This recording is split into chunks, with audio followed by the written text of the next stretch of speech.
Thanks for joining us again, people.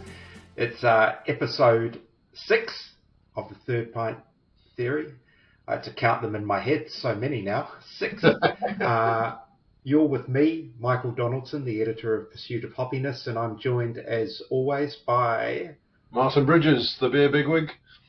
Yes, and we this week, well, we've got 2 stops, haven't we, Martin? We've got we're going to briefly zoom through Wellington for the aftermath of the 18th annual Malthouse West Coast IPA Challenge. Yeah, 18. Wow.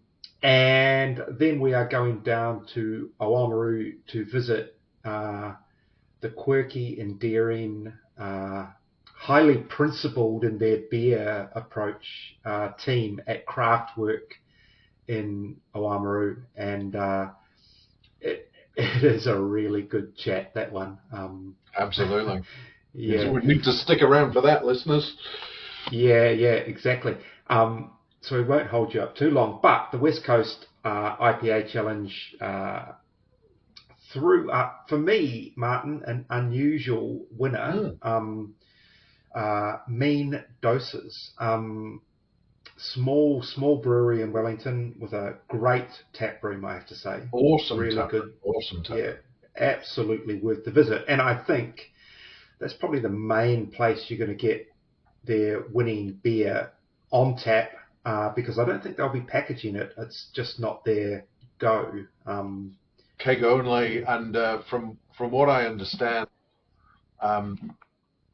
it pretty much all sold at the Malthouse last weekend. Oh, really? Okay. I think they had 2 kegs left. And I guess that'll be on at the Mean Doses taproom. I suspect they might have a go at rebrewing that one. Yes. I really hope they do, because otherwise I'm not going to get to try it. And if it can, there's a pretty good judging panel for the Malthouse West Coast IPA Challenge. So for that beer to stand out above the others, it's got to be a seriously good beer. So I'm very disappointed that it was such a small batch and I got to get any. Yeah, Mean Doses is one of those brewery names that I just love, because it's not an anagram. I don't know what's the thing where you swap the letters around at the front of words. Spoonerism. It's a spoonerism of Dean Moses, the brewer, founder of Mean Doses. I just love these when people come up with clever names like that, and.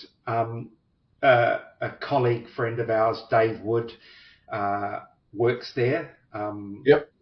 He's a long-time Wellington beer person, and Dave was there with the Golden Gumboots on Friday night. I saw him. I saw photos of him drinking the winning beer out of the Golden Gumboots, which must be a most disgusting thing to have to do. But it's tradition. You just think whose feet have been in there. I mean, even if they're fresh, I don't even know. Do they use fresh gumboots every year? I don't know. But I rather like the idea of rubbery gumboots. Yeah. Hey, and as you say, it must be a tremendous beer, because I tonight am drinking the second place beer, which is from Altitude Brewing in Queenstown, and it's a collab with a Colorado brewery called Westbound and Down, which I think is another cool name. It's just called West Coast IPA. Very pared back label. Simple, just the 2 brand logos on the front. And if you love those West Coast IPAs that are literally like grapefruit zest and pine needles, I do. This is it. It's one of those on a really lean malt base, quite it's almost austere would be a good description, but it is so hoppy and pithy and citrusy bitter. It's just got lashings of grapefruit peel going on. And I did have the third place beer when we talked another night, I think. Did I? I know I had it recently, which was the Hallertau Maximus XX, or Maximus Redo. That was the third place beer, and I thought that was tremendous. So absolutely, yeah. I agree. That was that's a cracker. You know, that is, and I thought that was such a good story as well, with Maximus coming back and doing so well, because Maximus was one of the founding beers, effectively, of the West Coast IPA Challenge. Yes. So, yep. I think going back those 18 years, Maximus comes back and almost triumphs again. So that was. I know. I feel they should have rigged it somehow, but that would have been good. Yeah, But and of course for people who don't know, the original West Coast IPA Challenge at the Malthouse was simply I was going to say a pissing contest, but that's not really. It was a hopping contest to see who could make the sort of hoppiest, bitterest of the time IPA between Epic and Hallertau. And out of that, Martin, came the beer you're drinking tonight. Oh no, it's not, because I actually went for the other one. I do have the other one. I did. We were trying to decide what I was going to drink tonight, and I did consider the Epic Armageddon, which I've got that one set here. And that was, as Michael says, the other founding beer of the West Coast IPA Challenge, alongside Hallertau Maximus. What I'm actually drinking is the Sawmill Aotearoa series number 61, which is their collab with Brave Brewing, who were featured on this fine podcast a couple of episodes ago. So this, to me, is a more modern, I think, more modern IPA. I wouldn't. It's obviously it's New Zealand hops,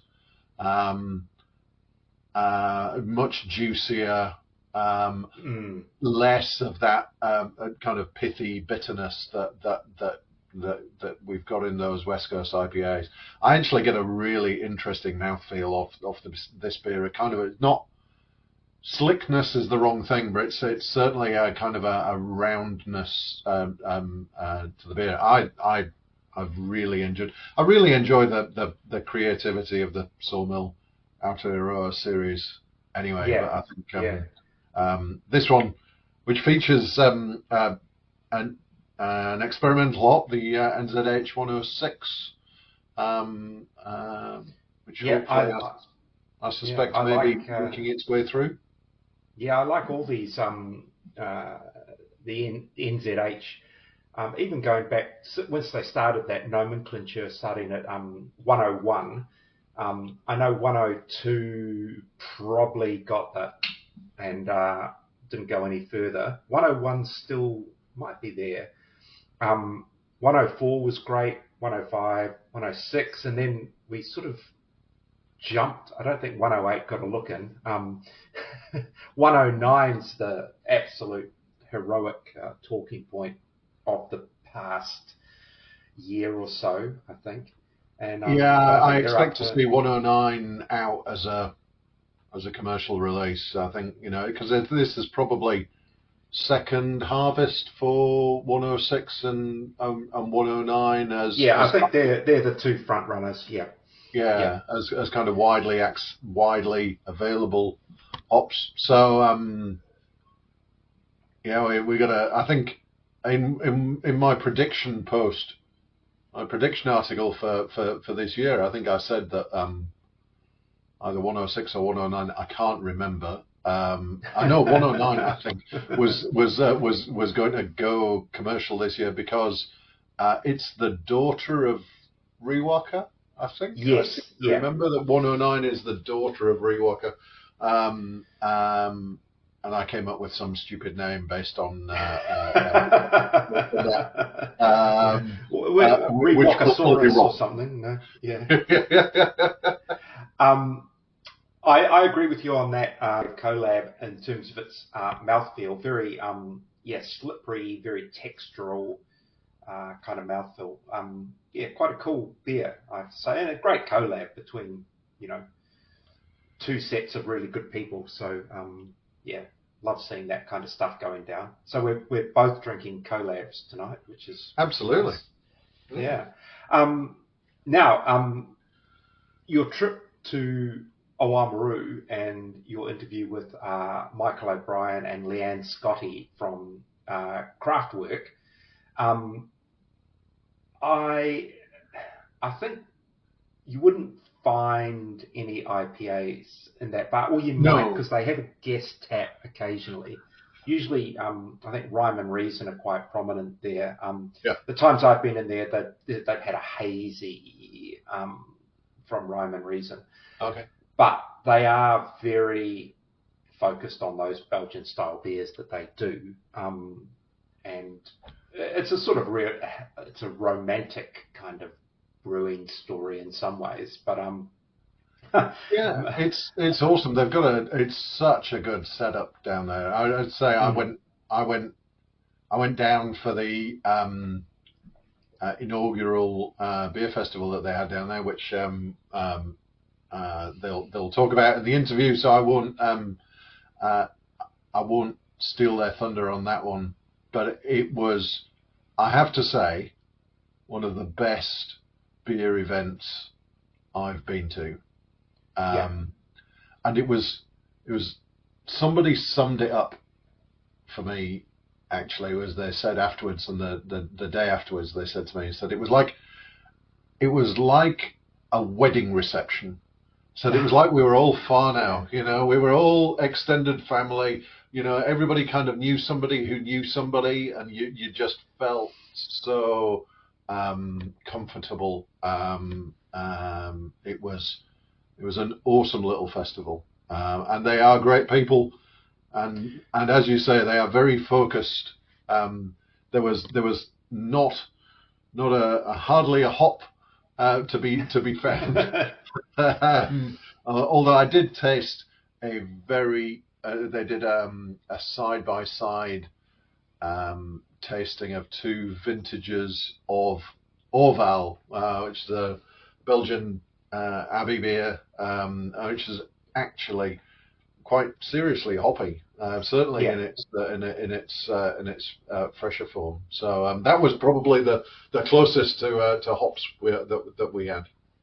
Yeah, I mean that's the thing about Belgian beer though is there are lots of hoppy Belgian styles, but I think the festival was more focused on the more esoteric farmhouse barrel-aged lambic style beers, right? Wild ferments, yeah. So we should probably just hop into this interview, and it's one of those ones you got to stay till the end. I think. Oh yeah. Because Michael, he's just lovely. He's so funny, and sort of at the end, like Leanne was literally winding him up, saying, it's time to stop now because the curmudgeon is on his high horse, and if you don't pull the pin, it could get out of control. But yeah, you won't want to talk about the things that we talked about after I stopped the recording. It really. Buy me a beer at Beervana and I'll tell you. No, very good. Very good. Okay, so we'll see you on the other side. We'll just cross over now to Martin sitting in beautiful looking Craftwork bar in Oamaru. Welcome to Oamaru. It Oh. is awesome to be here. Cheers. Good hell. So I'm here with Leanne and Michael from Craftwork, and today is the day after the day before, which was the first Bruxelles Belgian Beer Festival. Bruxelles Oamaru. Bruxelles Oamaru. Bit of a tongue twister. It is. So we'll start off by maybe having a bit of a chat about the festival, because I think that's a good intro to things. What was the idea behind it? What led to the festival? I don't know if you've heard of Carnaval Breton and Ices, which is a festival in Belgium. No. And it's a multi-day festival that a lot of guest breweries from all over Europe, not just, and it's actually in the Netherlands. And I've always wanted to go, never did, but I loved the concept of having, it has a sort of seminars, home brewers, day and a festival. So that was the thinking behind it. Do some tastings, have some love for sour farmhouse, which is probably not really feeling the love in the last couple of years. And there are people who love that sort of beer. Yep. Still. And the breakfast on the Sunday was sort of billed as a homebrewer's breakfast, but ended up being a bottle share brunch because I didn't do a good job of communicating with the homebrewers, but just thought it would be nice for folk who wanted to travel to Oamaru to do this, but also thought, I've got this beer that I'm making and I know this person from Facebook I talk to who lives in Wellington and I'm in Dunedin, and they're going and I was going to meet them and we can share. So we're probably going to do this festival again. So I haven't talked to Michael, but I think we're going to do it again. For people who are only listening, Michael's eyes wide. Yeah, I would probably reach out to some other people about that because I didn't do a good job of following up on that. Well, I think it was great. The brunch was great. Sharing a beer was good. But, I did want homebrew. So yeah, it was good. It was an excellent morning this morning. And There was some homebrew. There was definitely homebrew. I drank a homebrew from a new friend from Kingston, who approached me during the festival yesterday and said, "You must be Martin." And so this is what I wanted to happen. So I think it was. I've been to a lot of beer festivals, and Go on. no, I have really. I know it doesn't look like it. That might come as a surprise, but it was a vibe unlike most others. As I say, I think the focus on the kind of farmhouse and the sour and was excellent. So you had it in your own. This is your own wonderful tap room here. How long have you been in this building now? A bit over 3 years. Wow, is it that long already? Yes. And prior to that, the build of doing all this was 14 months. And prior to that, we were across the road in a place that was about a sixth of the size of this for similar rent in a shitty concrete block building, whereas this is a historic building. So it became vacant and we went, no. Yeah. Does one expand just after you're over? Of course. Yeah. What can possibly go wrong? Now I remember the old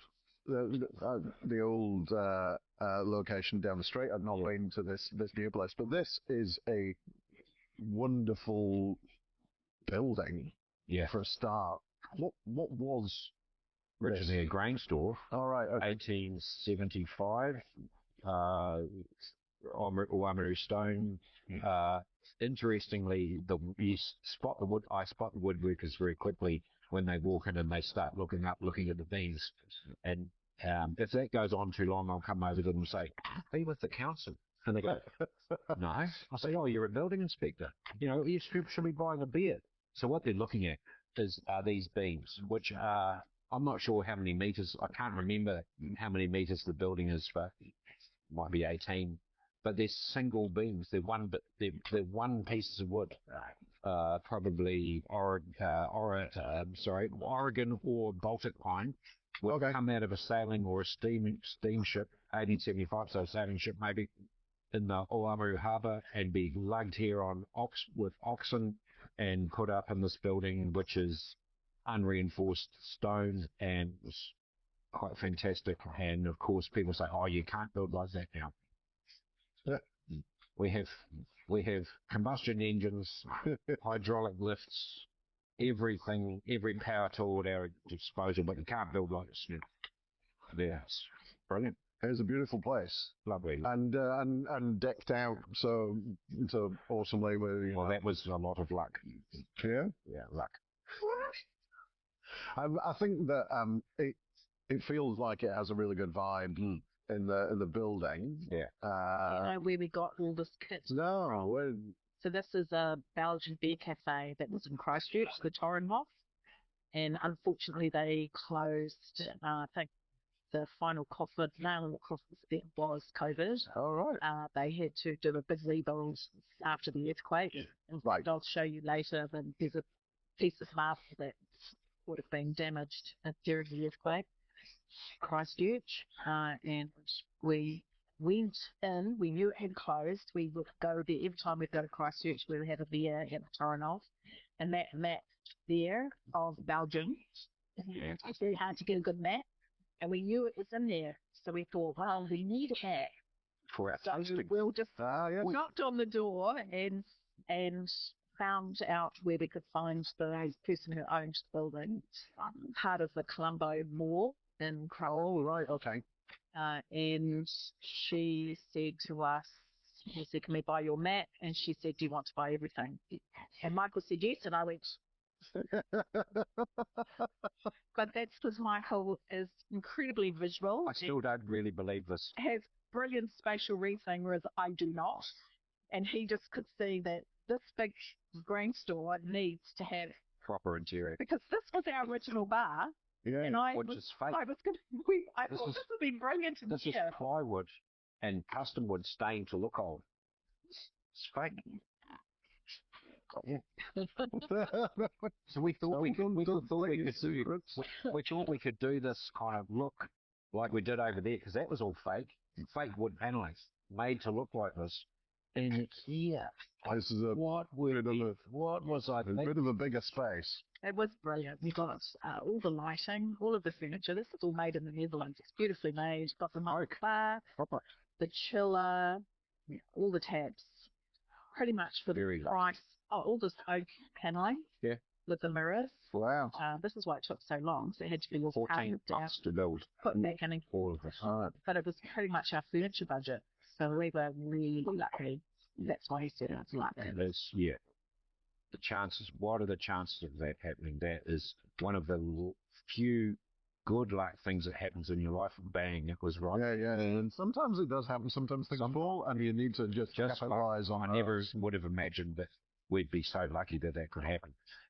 After we got the deal and the price and so on, this little lady who was organising it, she says, "Right, it's got to be gone in a month."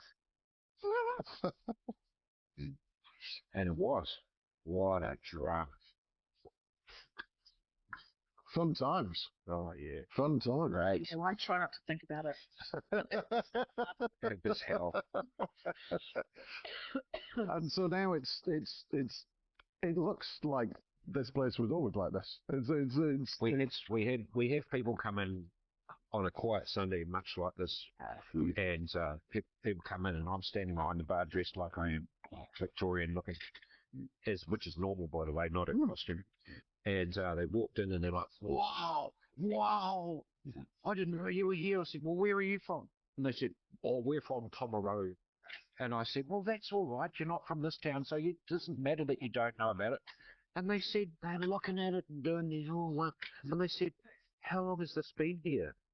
And I just said, since 1920.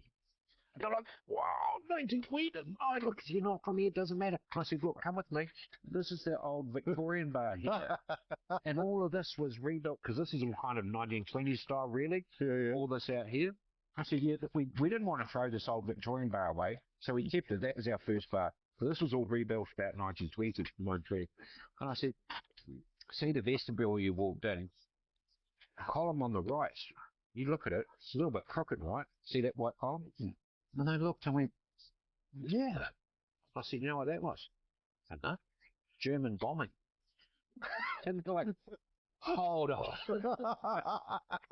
So I had a bit of fun with the building inspectors.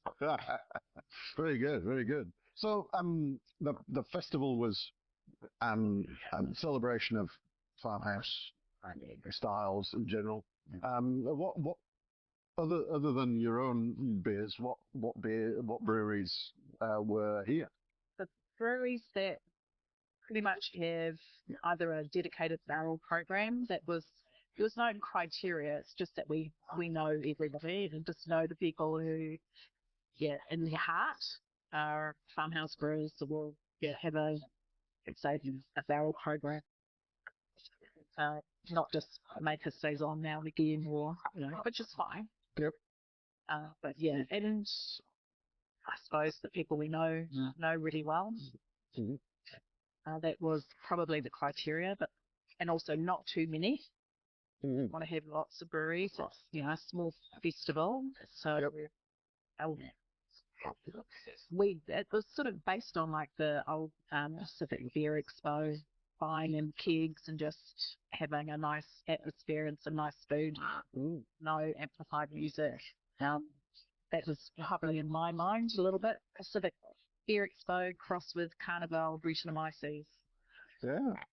I think it's really interesting because we were talking recently to Ryan who runs Beervana, and kind of talking about festivals. How can big festivals survive? And he was saying that obviously he runs Beervana as a big festival, but he sees a real space for the niche. With the more boutique is a terrible word, I think, but for to describe it. But the smaller festivals that around a theme, as you say, and I think it worked really well. I thought that there were a bunch of beers that and breweries as well. We don't see in Auckland very often. Wouldn't see them up north much because we're southern. Southern brewers and small, so South Division's tiny. Yep. Wilderness, you probably think he is, but he's got great capacity. Holly, I don't know what it is, but it's a lot bigger than you would ever expect in a garage.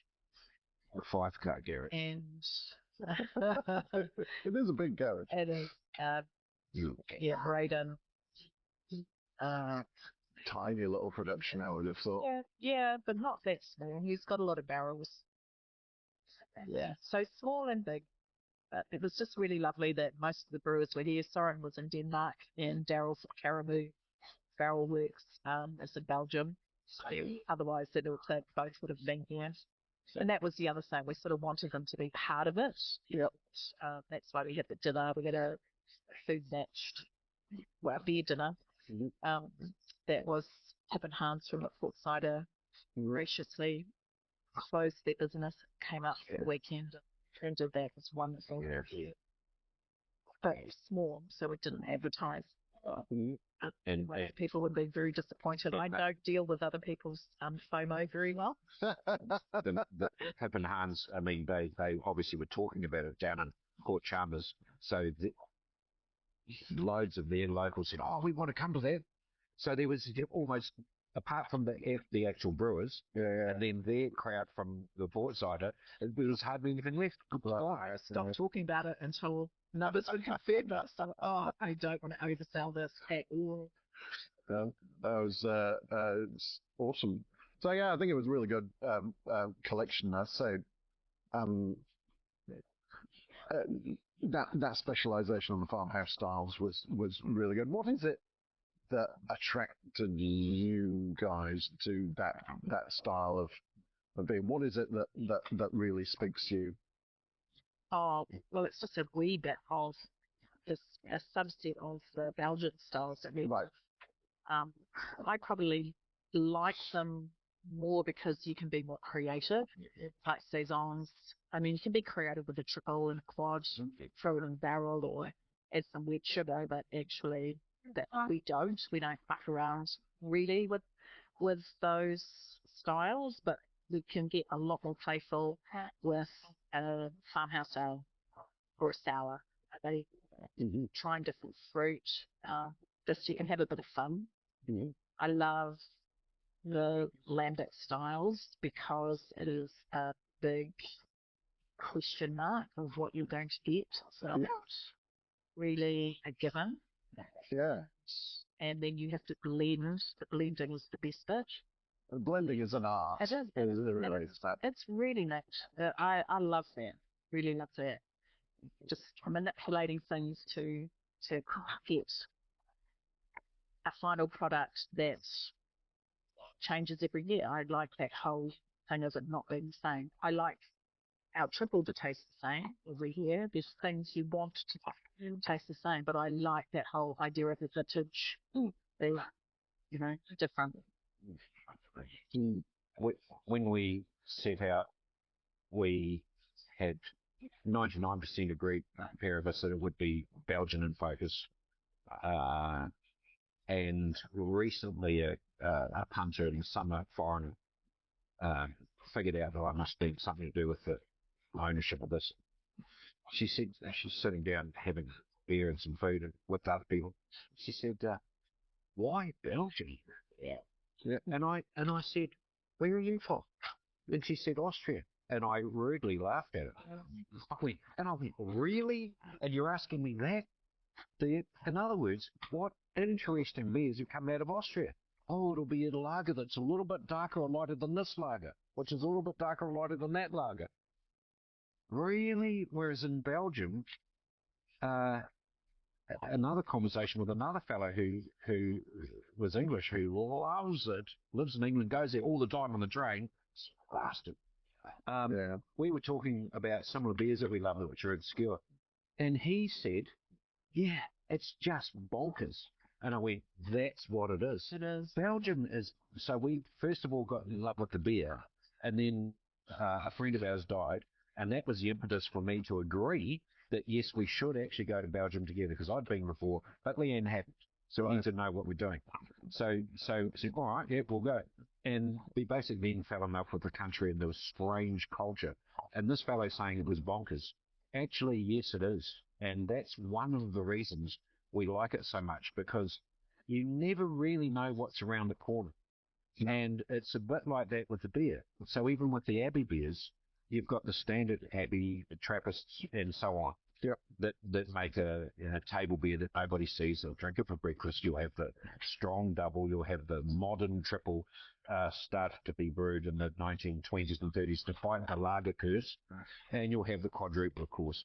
But then there's bonkers, because there's Orval, which has its completely own. They don't do any of that. They just do one beer, which is the hoppy Bretty Pale Ale, and that's it.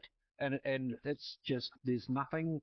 There are certain, you wouldn't even say rules, but ideas, and then there's all these things that are completely satellites and separate to that. So it's endlessly interesting and never quite get to the bottom of it. So you don't.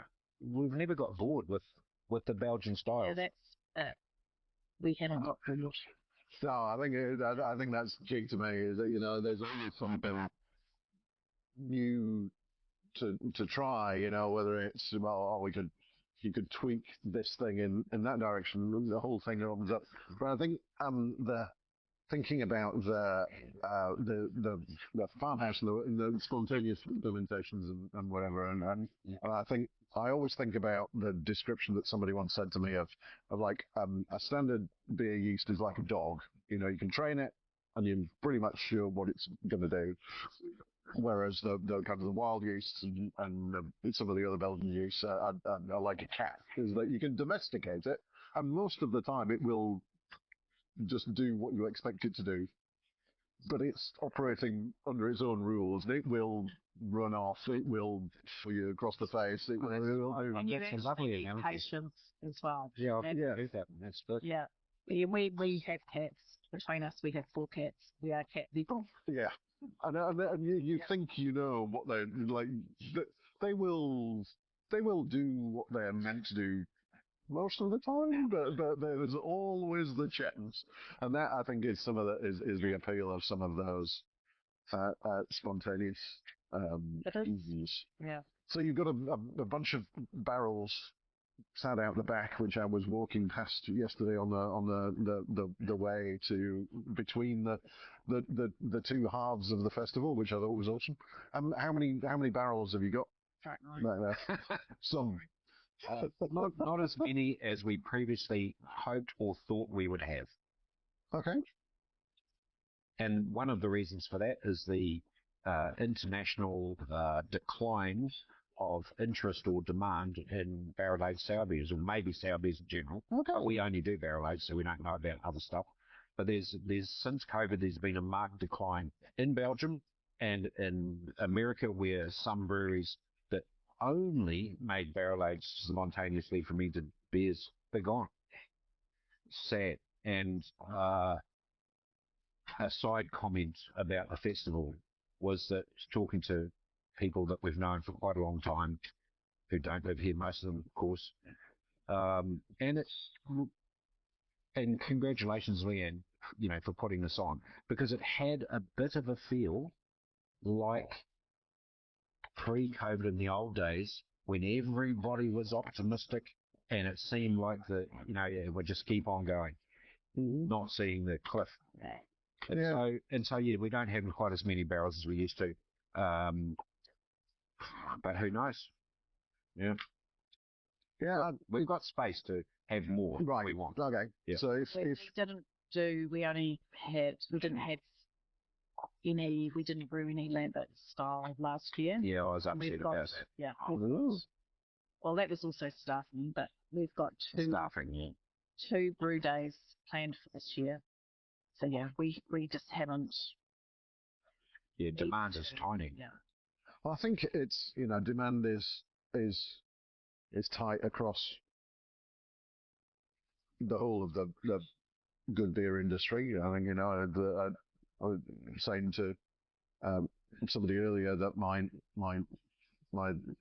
take on it is things are expensive, people have no money. Yes. It's a bit of a perfect storm, really. Yes. And I think as well because these kinds of beers, the barrel-aged sours, are a big time investment from you guys. So Yeah. so they're not commodity. They're very far away from being a commodity type thing as you can get. To quote one of the festival brewers, old Daryl Bryant, who's a hard case brewer from Waikato, who had beers pouring here. He said to me, and he's very offhand, but he's a brilliant fellow, I'd say, an aspergic engineer. And he says to me, oh, 30% of people drink beer. And I had a big thing about it. I went, okay, yeah. Of that, 15% drink craft beer. Yep. Of that 15% of the 30%, 1% drink the sort of beers that we like making most. And what's the population of the country? Yeah. Where do they live and all the rest of it. So that's interesting. There's another thing to say, which is, he didn't say it, but our beer does well where nerds live. And if there's whole regions in this country that are, or most of the country, that are outdoor, physical and sporty, visceral places. Yep. which includes Central Otago. It's all sport and skiing and Adrenaline. yeah, adrenaline, Hiking, hiking, mountain biking, disc golf. disc golf. Not going to mention disc golf just now. And our beers never fly in those places, but what sells in those places is craft beer, but it's got to be lagers and hazes. Yeah. And where the nerds are, and they're indoors and poor weather, where there's lots of museums and galleries, and you're like, oh, what's this one? And looking things up, and that's our audience. And when we started, we knew that. So we knew that Wellington was actually, that was where our audience were, and Auckland slowly come on board, and Christchurch, Dunedin, and so on. It did feel to me like Wellington must have been empty of beer people over the last couple of days, because I think they were all here. It's still no bit on the bit right. I think Auckland as well. Our friends. I knew I would know most people at this festival, so we took it at 180 people, and I think there was 192 people. What's it? Yeah. And I knew most of them. If not, at least I've seen that before. Yeah, Which is nice, but also slightly sad, because in this country, you've got that was, but there were certainly people I know who would have loved to have been here and couldn't make it. But it was a really friendly festival. Yeah. It did. I know I saw a lot of people I hadn't seen for months, if not years. One of the other things I think that always attracts me to these kinds of beers is the food friendly nature. Do you think that is an avenue for growth in terms of kind of restaurant getting into restaurants? Because I always see sours and some of the more interesting Belgian styles as really good food beers. Yeah, they are. They pair beautifully with food. And the acidity of the sour beer, you just think of the wine, but why do restaurants have such terrible beer menus? What is that? Yeah, it's a really good question. Actually, it seems that the ones who develop a great beer selection have someone on staff who likes beer. yes. In our experience, we've been doing this for 11 years. We've got into some great restaurants, but it's usually driven by a new staff member who likes beer. Yeah. One passionate person who was like, we can make this work. Yes. Yeah. Reed just knows that there's such a variety of beer that we can pair it with, the food that we make. It's not just watery, hoppy stuff to keep a certain member of your group happy. Doesn't drink wine. Yeah, because I think that's always, I'm always sad when I go to a great restaurant and that's kind of put so much effort into connecting with the local ingredients and so on, and then I look at the beer list and it's like, there might be a couple of token, there'll be a pilsner and a pale ale, and then like a 15-page wine list. Probably all New Zealand wines, and awesome. And I really think that we should have a campaign for getting for real ale. I think somebody may have done that. Somebody may have done that one. Could be a thing. I think the next thing is that in the UK they're pushing for UNESCO recognition of real ale, which I think is great. An interesting thing. Yeah. That's a complete tangent. But be nice if restaurant owners knew that there's some of us out there that won't. If you have terrible beer on your menu, you're not going to come and eat. Doesn't matter what people rave about your food, we won't be coming. Thank you. But it I think it can just elevate the experience. I just love, I go to a restaurant and they'll have a degustation menu, and you can do it paired with each course with a different wine. And I'm like, can't we do that with each course paired with a different beer? That would be awesome. But But then again, there are some great places out there. So the Port Cider, Pippenhams Oh, yep. and Port Chalmers, their selection is incredible. They don't do match like we're talking about, but they just have a fantastic selection of beer. And they have wine as well, great wine. Good wine. Yeah. Like, Yeah. you can have great beer and great wine all Why in not? the same building. It's not one or the other. There's another thing I've noticed here in doing this, and now particularly as I'm tragically often find myself behind a bar because I'm lean over and say to people, on your side of the bar, I'm really good. I know what I'm doing. This side, idiot. Anyway, now I'm talking to people. New Zealanders. So we've out here we're blessed by getting the kit from Christchurch. We've got these amazing, beautiful, I think they're Italian taps, European taps. So there's 14 beers on tap, 7 of which are at any time normally our beer, Craftwork, and the other 7 are either guest beers, and we run 1 or 2 wines, one on nitro as well, natural wine, cider of course, Peckhams. And people come in and look at the taps, and here's tap list, and looking at the taps. And meanwhile, so that they look at you, and then straight behind me is the glass shelves of all our bottled beers, which in theory mean if that's on the shelf, I've got it in the fridge over here. Yep. And I have this conversation, but New Zealanders can't see beyond taps. There's an invisible wall. They can't see bottled beer. And this is an aspect of pubs in New Zealand, including craft places. Right. So we'll go to some great craft beer bars, cafes, whatever. They might have a 0 alcohol beer in a bottle, and they've got a gluten-free one in a bottle because they have to have it. And there's no other bottles. Then you chat to the Belgian tourists who come in, and they're like, oh, that's crazy because, where we come from, the good beers are always in the bottle. Yeah. Yes, because you're from Belgium and you understand this. Yeah. It is an interesting point. It's another annoying thing for us. And because we haven't got the capacity or the willpower to make the capacity to get kegs out there, we use corny kegs, which are a sort of home brewers thing. Yeah. Then we're just absent, even from great bars, because they don't have bottles. Yeah. Just annoying because all our bottles are bottle condition. So they don't go off, they get better. Yeah. But again, that's a whole level of understanding that, sadly, even in the beer world, once again, most people don't understand. And I think it's also, is that also not helped by the kind of over the last few years, the shift to cans?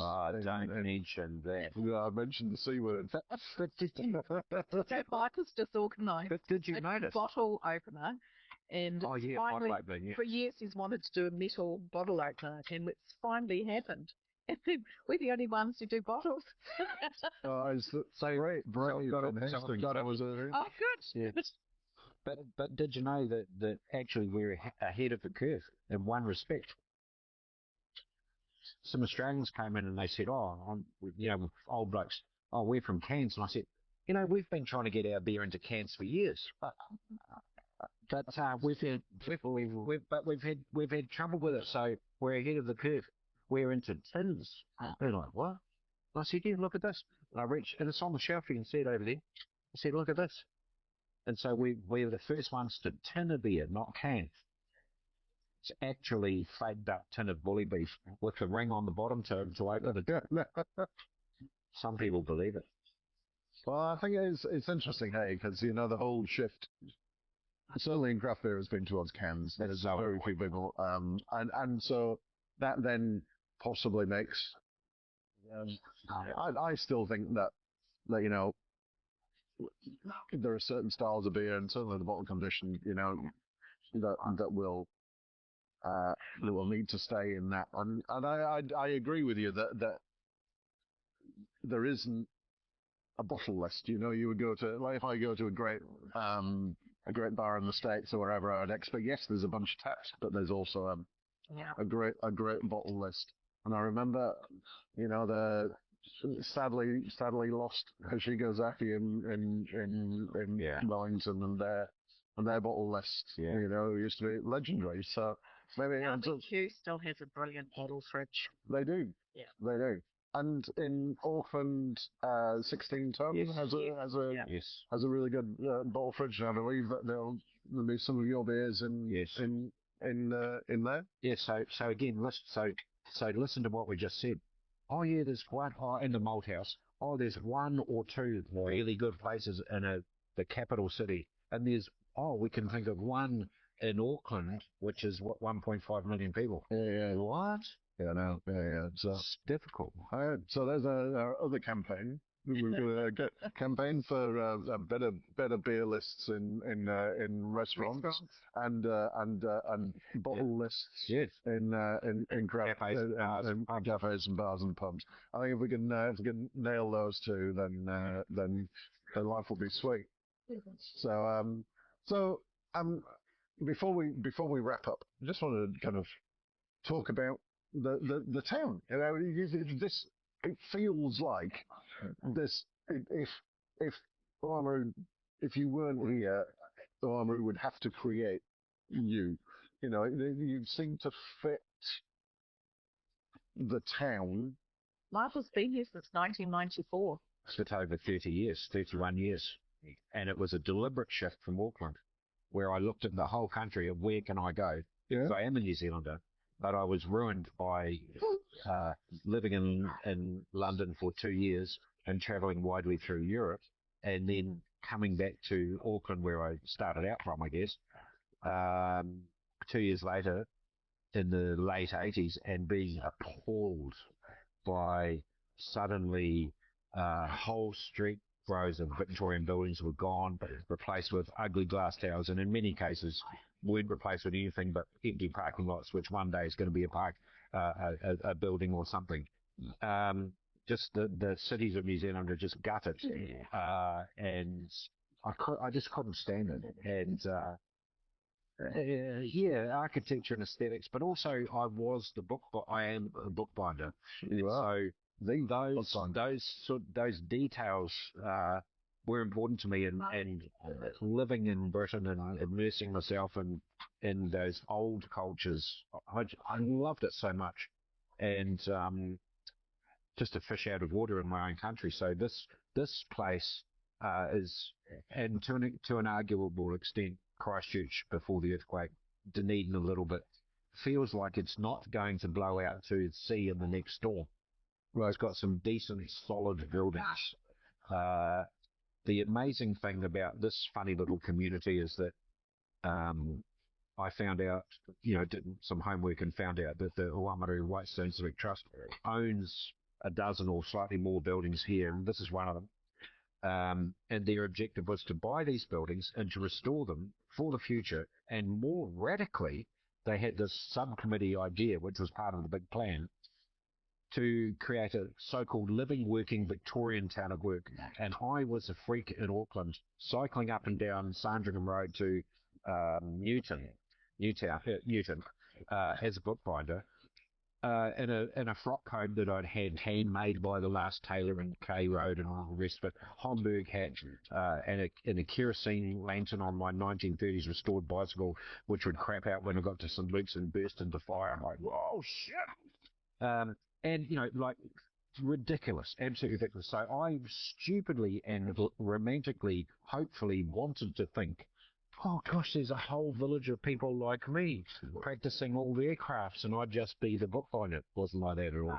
It's a nightmare. So there was hope that was going to happen for a while, but eventually the Old Boy Network here put the rebellion down, and we lost the war, sadly. It still feels like this is it's a bit of a... There's a bit of interesting stuff going on. Yeah, it's a town that's not like... It's not like anywhere. It's not like anywhere else. No. And there's no sign on State Highway 1 saying Oamaru. It says Timaru. Yeah. It's like it's a conspiracy. We don't exist. People go and spend cycle through there, and then they come here for the day and they rue it. They're annoyed. They're in It went to the wrong place, the wrong route. The wrong route. It's it's a lovely little spot, and I think we had as I say, it has that quirky nature that I think resonates Yeah.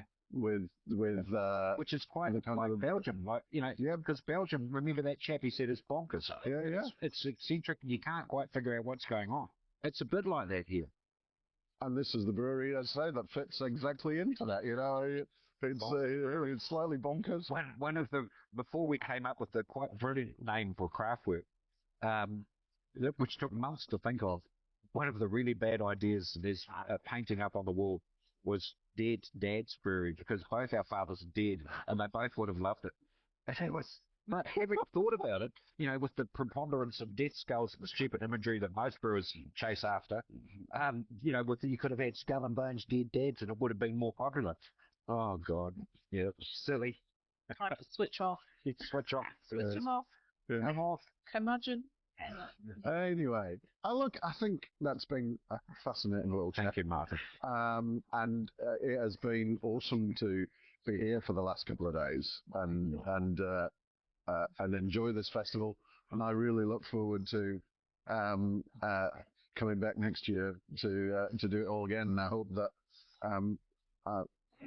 I hope that we find out before like the rest of the crowds find out, and so I can make sure I can get in, because you wouldn't want it to grow into anything. No. It's perfect as it is.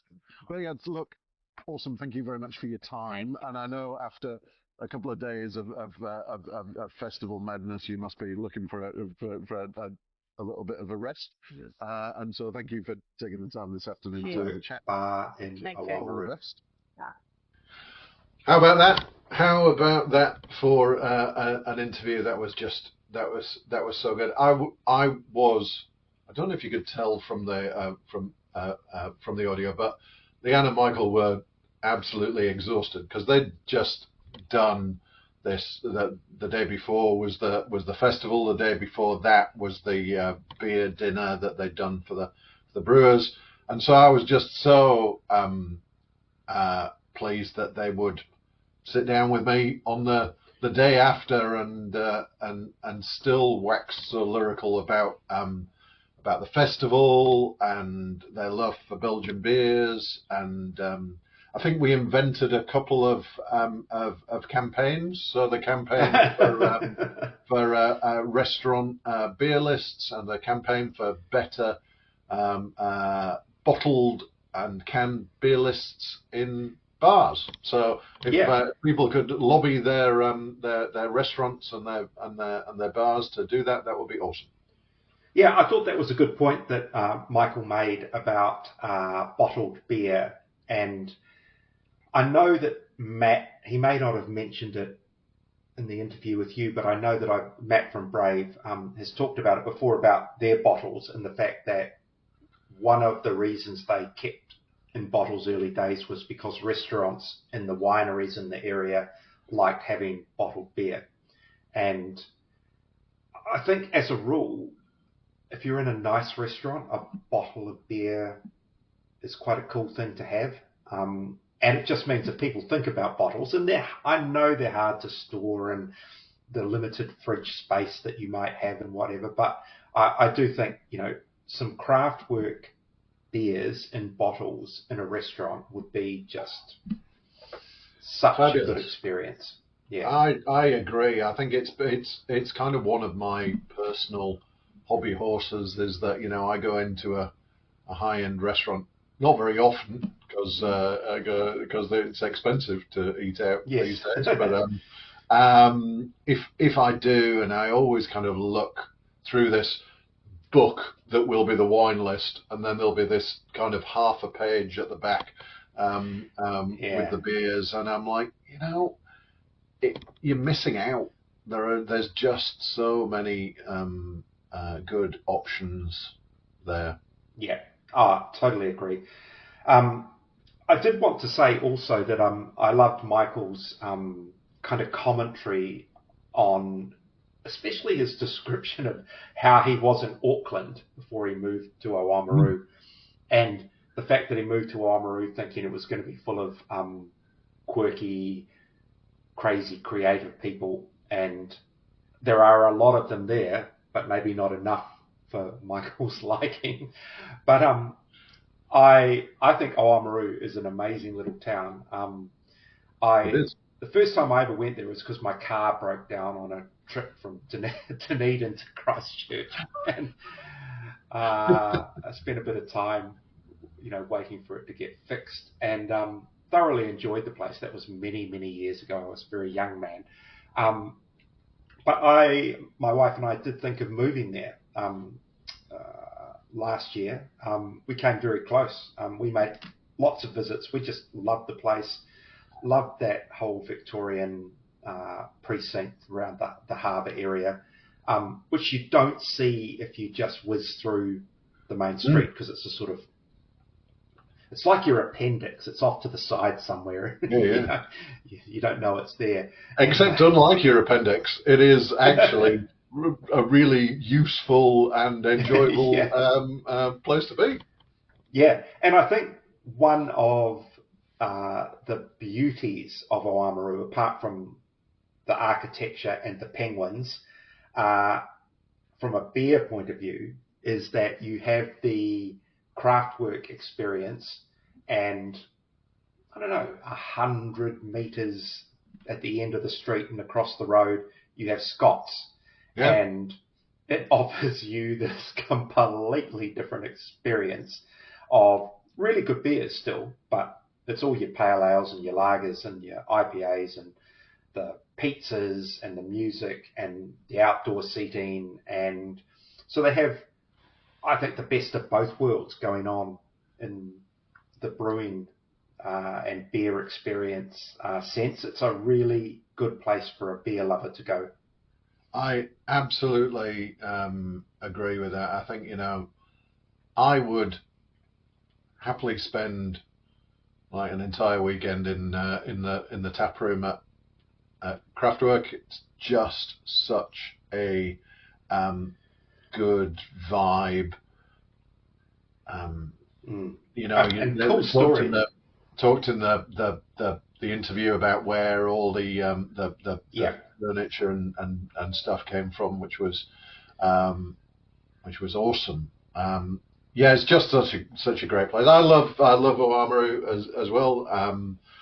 First time I went there was a side trip when I'd gone down for the Dunedin Beer Festival. We popped up to took a day trip up to Oamaru, and I've been looking forward to getting back ever since. And that festival was certainly worthwhile. Yeah. Hopefully it's one that keeps going and becomes, I guess, a pilgrimage for people to make. A bit like Beervana. That's my absolutely. There. Look at that. You're getting good at these, Michael. We will be doing, just a reminder that we'll be doing the pilgrimage to Beervana and hosting a series of chats, content to be determined, but Martin and I will be there talking to various people. So if you're at Beervana, stop by and have a listen and come and say hello. And if you're thinking about going to Beervana, you absolutely should. You absolutely should. Tickets still available. Definitely. I am looking forward to it. Really looking forward to it. Yeah. I am too. And I get to play golf on the way, which I'm looking forward to with, interestingly, from Altitude, Eddie Gapper, who's one of the founders of Altitude, is a mad golfer, and he and myself and Jesse from Shining Peak and John Austin from Twofold in Auckland, we're going to have a little golf game. And in the process of that, we're going to talk about how we can put golf on the beer industry map somehow. I don't quite know. Yeah, we're gonna work something out, a brewery golf challenge, because there are a lot of brewers who play golf, believe it or not. So that can be your kind of your thing to, if you can achieve your campaign to unite beer and golf, I'll sort out the restaurant beer lists, and then between us, We would have solved the world's problems. Yes. Absolutely. Yeah. Hey, Martin, thank you for another really good interview. And folks, we'll be back next week, just myself and Martin, head to head on the New Zealand Beer Awards in Christchurch. They'll be announced on Saturday night. So that is, so I always look forward to seeing what comes out of the mix there, and we'll be giving you the lowdown on that.